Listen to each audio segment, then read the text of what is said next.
આપણે છે ને કેટલાક વ્યક્તિઓને આપણે મળતા હોઈએ છીએ ત્યારે આપણને અમુક વાર છે ને સ્વયંને ક્યાંક ને ક્યાંક બધાને અનુભવ થતો હોય છે કે આપણે અમુક વ્યક્તિઓને જ્યારે મળીએ છીએ ને ત્યારે એ બહુ શુદ્ધ હોય છે. એમનો જે ઓરા હોય છે ને એ બહુ સાત્વિક હોય છે. ભલે આપણો અને એમનો પરિચય વધારે નથી હોતો, પરંતુ એમના જોડે આપણે જે વાતચીત કરતા હોઈએ છે ને એમાં ક્યાંક ને ક્યાંક આપણને પોઝિટિવિટી લાગતી હોય છે. આ પોઝિટિવિટી એટલે શું? કે એ વ્યક્તિનો સ્વયંનો ઓરા છે, એ વ્યક્તિનો સ્વયંનું એ ચક્ર છે કે એનામાં એટલી બધી શક્તિ તો છે જ કે એ સામેવાળાનો સારો માર્ગદર્શક બની શકે છે.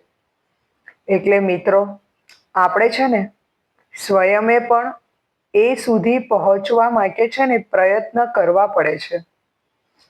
આપણે છે ને નકારાત્મક વિચારોને આપણાથી આપણે દૂર રાખવા જોઈએ.